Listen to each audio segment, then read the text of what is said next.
first kind of buzz, I guess, I had was over YouTube.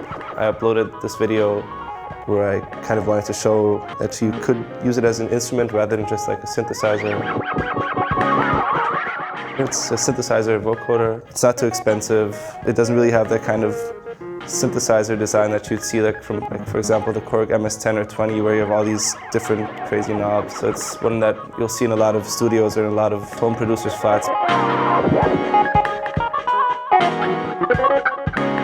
When I bought the microKORG the first 2 years, I was just basically playing on the presets. I didn't really use it as a synthesizer. And they already have like really distinct quality to them. So I never really got bored with it also, and that's why it was even more interesting to kind of get to the synthesis part of it. It says program select here, which is basically there to give the kind of consumer a feeling for the different genres. Trance and drum and bass breaks. It's all like rather dodgy. It's just basically like a clavichord sound, and then you just have your like organ. So these were just the kind of first sounds I was jamming with and playing with. And then from those, just started noticing that you can actually do more interesting stuff with the synthesizer. Basically, if you just have like a long release on the sound, basically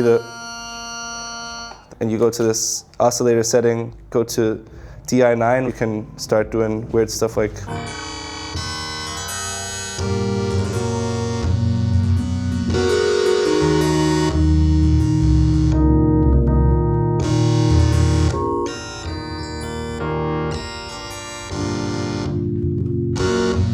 The synthesizer itself is just such a dry instrument.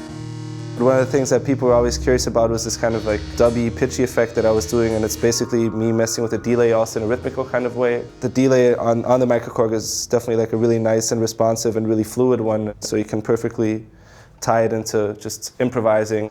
If you have a note like, and then just like push up the delay depth, it says on here, and then mess with the rates, you just get like this nice little pitchy effect.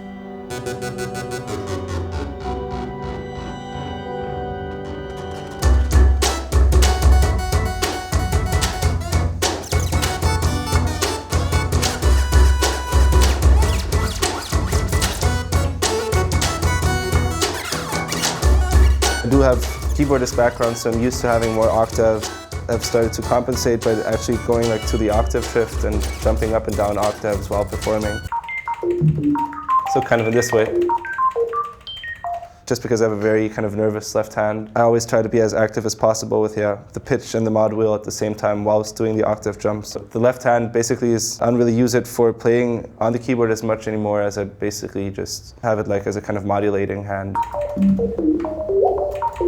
Just jumping, maybe having the thumb on the mod wheel and then going with these two.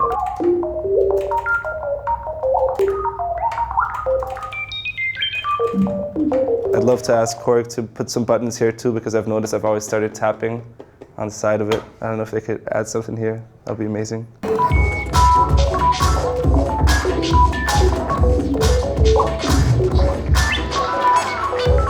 During the live show, I use Ableton mainly for kind of backing track purposes. Kind of feel like a one-man wedding band for the club sometimes. I'd take out all the lead parts out of my original tracks and then try to kind of recreate them on the spot. Just basically improvise like a madman on this little toy.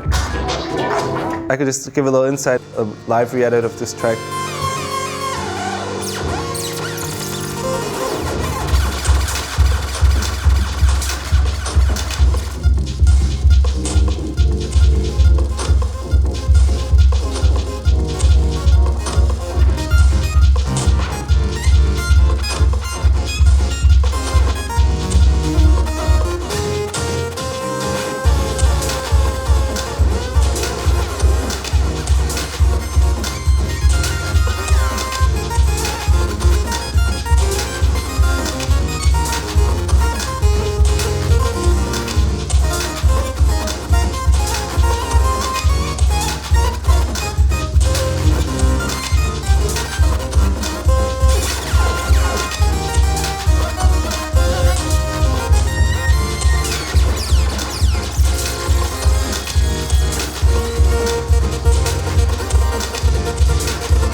That's it.